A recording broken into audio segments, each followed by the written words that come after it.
You're watching CarTell.tv and I'm Simone. Now, if you haven't already subscribed to our channel, hit that notification button. Now, before I get into this review of the all-new Kia Carnival, I want to show you some pictures of some vehicles from renowned German manufacturers. Here is the latest Volkswagen multivan, and here is the Mercedes B-Class. Nice vans, right?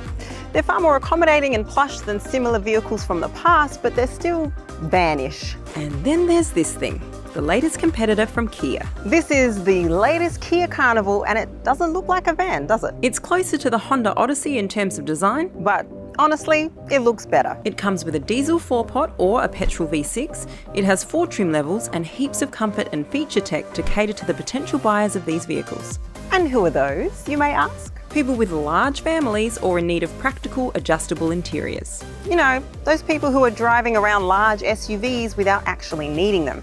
No, what they actually need is something more like this. Speaking of which, this may be the reason why the Carnival looks the way it does. It's trying to get closer to the design of an SUV to try and lure a few of those buyers to actually show them that it meets all their needs. The one I have here is an SLI trim, so one under the very top, and it's powered by that 4-pot diesel. So let's have a closer look at the design. Now, if you like this Pantera metal paint, and I'm sure fans of Pantera the band will at least like the word combo in the name, you'll need an extra $695 plus stamp duty. In fact, you'll need that for any of the 6 optional paints. The standard one is ceramic silver. But the really interesting part of the look is the new exterior design. It looks like something between a minivan and a modern American SUV. It doesn't sport massive ground clearance or any off-road prowess, but the overall look really pulls in that direction. So let's talk about the actual features. I mean, look at this front section. Sleek headlights, modern grille, and large creasing bonnet with several chrome details to add some contrast and complete the look. The side shows a pretty boxy shape, but again, one that resembles a large SUV more than it does a van. This brushed chrome section behind the C-pillar is reminiscent of some SUV designs as well. I think it helps break the monotony of these 3-row vehicles. Speaking of monotony, with the length of 5,155mm, there's a lot to be monotonous, so those details help a lot. It's also just under 2 meters wide and 1.74 meters high. Very importantly for any vehicle, and especially for a people mover, its wheelbase is 3,090mm. The rear is also boxy and somewhat minimal, but it actually looks pretty good. Oh, and one smart feature, though not really unique nowadays, is the placement of this rear wiper. As far as people movers go, this is a really nice looking one. There are 2 engine options, as I mentioned, a 3.5-litre SmartStream V6 multi-point and direct injection and dual continuous variable valve timing for the best of efficiency and power. There are some still unconfirmed reports that the petrol engine may have some issues with oil consumption. We'll see how that develops. Anyway, the engine itself is good, producing 216 kilowatts of power and 355 newton meters of torque, the latter from 5,000 revs. The second option is this 2.2 inline 4-pot diesel with 148 kilowatts of power and 440 newton meters of torque from 1,750 to 2,750 revs. Both engines are available in all trim levels, and they're both paired with an 8-speed automatic. Now, the one I have here is the diesel, and look, there's no EV option available, and that's always my preferred choice, but the diesel is my preferred engine in this car. The reason for this is the low-end torque. While I love the accelerating smoothness of naturally aspirated engines, in vehicles of this size and family-based use, having all the torque in the range that you actually spend most of the time in really means a lot. So, driving the diesel. Well, there's no massive kick, but the push is sufficient for comfortably cruising.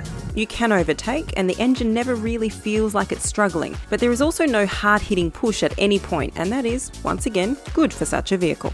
You feel in control, you have enough power, and you never feel like the Carnival will go mad on you like some more powerful vehicles of this size could. While the top of the torque curve is not very wide, just 1,000 revs, and while I would like a wider torque curve, I have to say that it's just a matter of personal preference in a vehicle of this kind. In reality, with 8 gears to work with and keeping in mind the fact that you'll spend 99% of the driving time within those exact revs with your family in the back, makes this engine and gearbox combo perfectly suitable. The gearbox is nothing short of awesome for this, and I have to say I'm very happy it's not the dual clutch from the Sorento.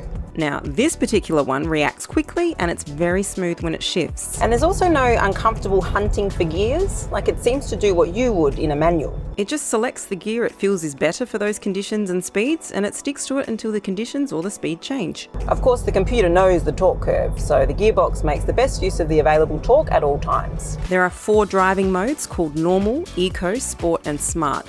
In everyday driving, I actually like Sport the most. It's by no means sporty, so it just makes the steering wheel a bit heavier and the throttle response more immediate, which I like. Yes, it does hold the gears for longer, but not too long, and you can also shift up using paddle shifters if need be.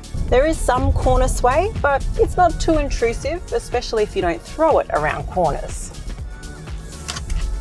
Honestly, I'm not sure why anyone would do it in a vehicle such as this one, as it gives no joy whatsoever. In terms of comfort, it's just perfect. Local suspension tune does a great job, and the long wheelbase and the weight really make the Carnival a very comfortable people mover.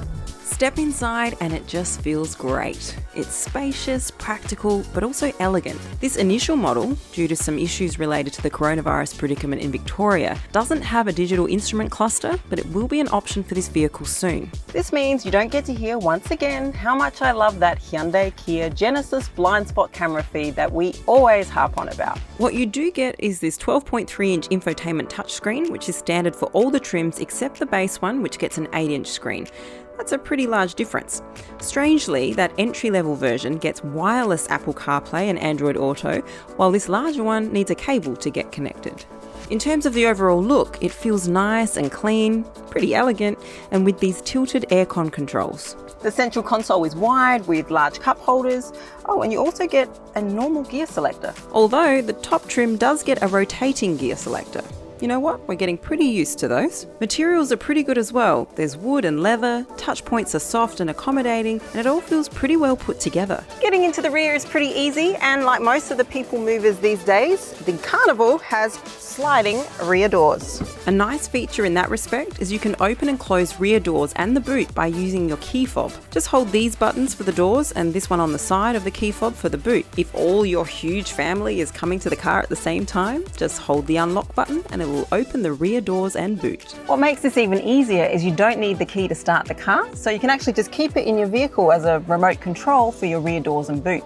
Oh, and it also has remote engine start, so that's great for cold mornings. Getting into the back is very easy. The opening is huge and there's more than enough space in the second row. Once inside, you can close the door yourself by pressing this button on the B pillar.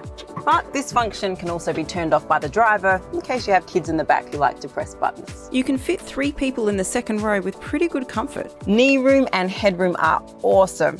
And you can also slide and recline the seats in the second row. The centre seat also has ISOFIX and the backrest can fold to serve as an armrest and additional storage space with this tray and cup and phone holder. It can also be removed completely, giving you even better access to the third row. You can also turn this seat to face backwards, but our law doesn't allow kids to be driven this way, so I suppose it's for some other markets. The Carnival also has the familiar Safe Exit Assistant, which prevents opening the doors if the car detects an oncoming vehicle that you haven't seen. Other features we've recently seen in the large Hyundai Palisade SUV that we reviewed are the passenger talk and quiet modes. So the first one lets you use the built-in microphone at the front to talk to the far rear passengers, and the second one turns off the rear speakers, allowing you to enjoy music without waking up the kids in the back. Speaking of the far rear, let's have a look at the third row. Now, if you have the middle second row seat in place, you get to the third row by tilting and sliding the second row side seats.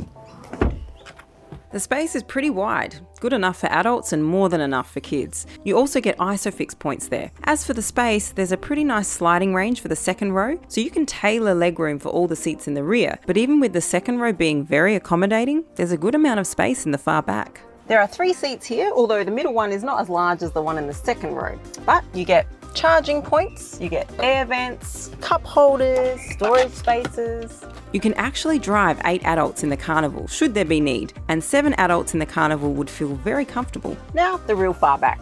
Let's take a look at the boot. According to the VDA standard, you get 627 litres of space with all the seats up. That is pretty good. So, how did they get this? Similar to the Odyssey, actually. So the third row folds into the boot behind the third row seats. So when these are up, you actually get loads of empty space deep in the boot. This is something you won't find in a 7-seat SUV, as they'll either have more ground clearance or an all-wheel drive option, both of which would eat into the depth of the boot. Just keep in mind, if you want to fill this space with luggage, some of it will have to go on top of one another. Fold the third row and you get 2,785 litres with the same measuring standard. That is massive, and it still gives you the option to drive 5 adults. Lastly, with the boot floor so low, is there a spare tyre? Yes, there is. It's closer to the middle of the car and it's lowered through this thing under the carpet of the second row.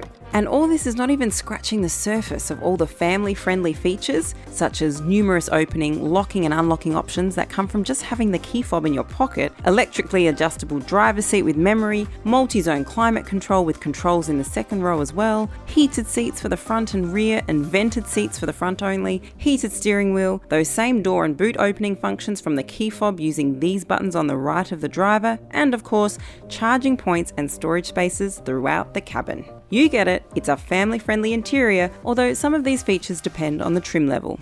In terms of safety, there are of course loads of the now common systems and safe exit assistant that I mentioned previously, but I also want to point out how cool park assist features are. You get parking sensors for the front and rear view camera and a 360-degree camera, all of which combine for a number of views, including towing view that gives you a better view of the rear, as well as side view to help you see where the rear wheels are up close. It's also great that the quality is pretty good and that we experienced no lag whatsoever over the week of using it. Other safety features include ABS, electronic stability control, traction control, hill start assist, multi-collision braking, heaps of sensors and cameras, blind spot monitor, rear cross traffic alert, lane keep assist, lane change assist, lane departure warning, smart cruise control, autonomous emergency braking, and more.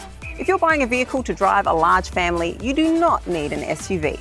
What you need is the new Kia Carnival. You get a very versatile interior, loads of safety and comfort features, smart adaptive seating configuration, boot space that's amazing, and fuel consumption that will hardly be matched by any similarly sized SUV. In fact, with ground clearance of 172mm, you even get a slightly elevated driving position. However, if I was to buy the Carnival, I'd be tempted to wait for a short while. The reason for this is that lack of the digital cluster that I already mentioned. Hold your horses, it's not just the cluster. You see, that particular thing happened because a lot of the testing and setup is done in Victoria. And with all of the lockdowns that Victoria's experienced in these last few months, then a few things got delayed. So the instrument cluster will apparently be coming soon. Other things that were held back for the same reason include an Aussie-specific steering setup and, for some odd reason, automatic wipers. Not sure how lockdowns affect wipers, but whatever. While none of these things is a major reason to not buy the Carnival, I don't think they'd make it a lot more expensive, so why not have them as an option? But still, if you need a vehicle such as this one and you can live without those last 3 mentioned features and be content with the plethora of features already available, then there is absolutely no reason to look past the Carnival. It simply ticks all the right boxes with remarkable ease. Thanks for watching CarTell TV. Now, if you liked what you saw, make sure you subscribe to our channel, hit the notification button so that way you know every time we post a new video. And you'll see me in my next review.